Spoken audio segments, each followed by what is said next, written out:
James has a huge weight advantage, some 30 kilos. He weighed in tonight at 117 kilograms. Caine Melbourne, really nothing more than a cruiserweight, perhaps a light heavyweight even. He weighed in at 85 kilograms. He's coming off a loss, Caine Melbourne. He suffered a knockout loss to Adam Watt earlier in the year, but his record still looks pretty good. 4 fights for 3 wins, all of those ending inside the distance. James has had just the 1 fight for the 1 victory. Third man in the ring is Brian McMahon. Not a great deal of action so far here in the first round. A nice right hand there from Melbourne, and James really felt that punch. It was a beautiful blow straight down the tube, and James there trying to hold on.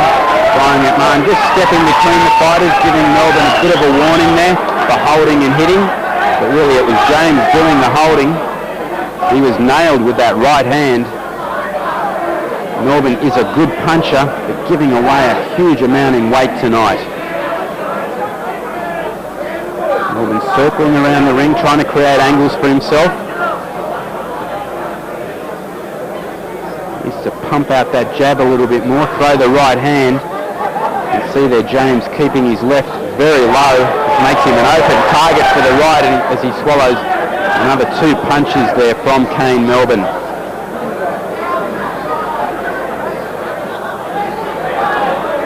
The fight started a little bit slowly, but hotted up in the second part of it, and that's the end of the first round. Well, it was the right hand of Caine Melbourne which dominated the first round. He seemed to stun Seth James. It's James in the gold trunks versus Melbourne in the black. Another right hand there from Caine Melbourne, finding the mark. Not quite as effective that time. He's doing what he has to do, circling around the ring, trying to keep out of harm's way, keep the fight on the outside, and then come over the top with the right. He has a distinct edge in speed, particularly in hand speed, over his much bigger opponent. He is in fact a pig hunter from North Queensland. Another right hand there from Melbourne, snapping back the head of James.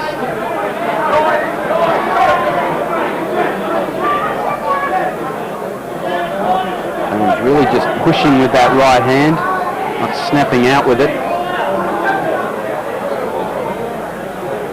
Melbourne there just trying to find his range with the left. He's looking for the right hand.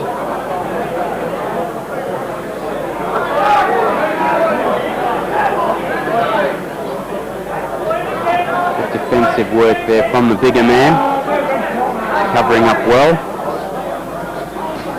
This is not where Caine Melbourne wants to be on the inside. This fight's scheduled for 4 2-minute rounds.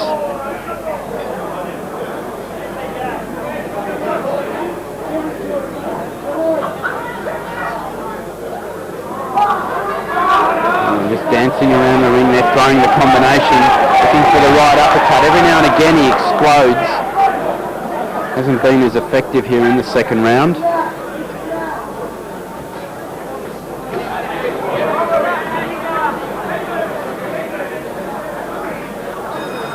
And there's the bell ending round number 2. Well, I've given the first 2 rounds to Caine Melbourne, 10-9, 10-9. Corner headed by Angelo Hyder, urging him to perhaps up the tempo a little bit more, get his work rate up. Look for that right hand again. Both men exchanging jabs.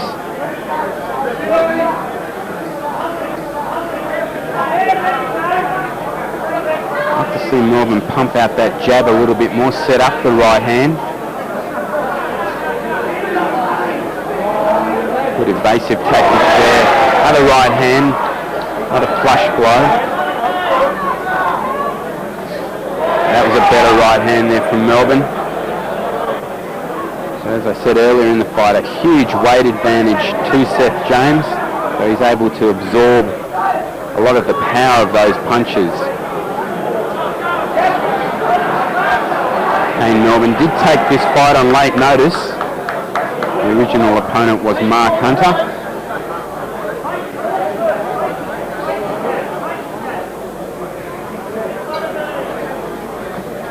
Melbourne just doing what he needs to win the round. Trying to get his confidence back after that devastating loss to Adam Watt. He was basically knocked out cold by the big hitting OPBF champion.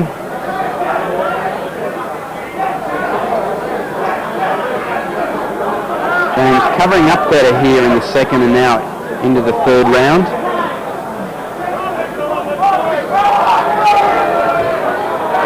Just pushed to the ground. Ryan McMahon will just wipe his gloves off just to make sure there's no dust or anything or dirt on the gloves to get into the eye of his opponent. And there's the bell ending round number 3, so 1 round to go in this heavyweight contest. Well, on my scorecard, it's Caine Melbourne leading 30 to 27, so Seth James needs a knockout to win this battle.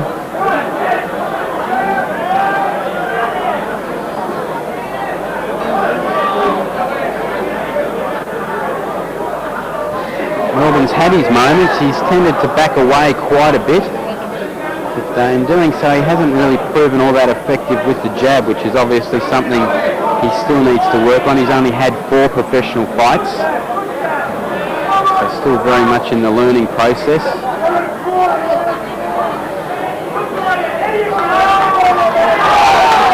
In many ways fought a smart fight. He doesn't want to mix it up with the much bigger man. James lunging with that left. Melbourne, they're continuing to go with the combinations. Tried to come back there with a left hook.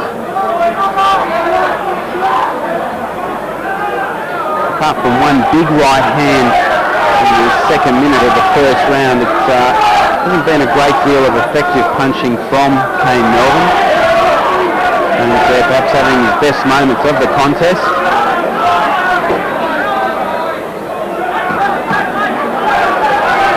And Melbourne just proving too evasive here. Rolling with those punches. Good work there from Caine Melbourne.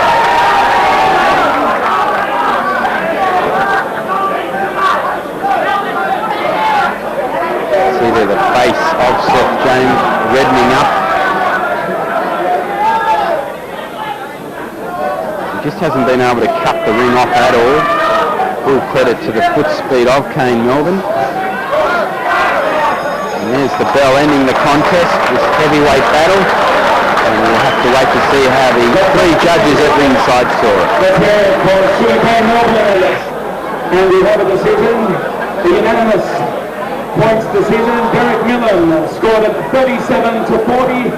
Herbert Luddington scored at 37 to 39. And Gary Dean 37 to 40. The winner, Melbourne. So Melbourne scores a good, if unexciting, victory over Seth James, while of course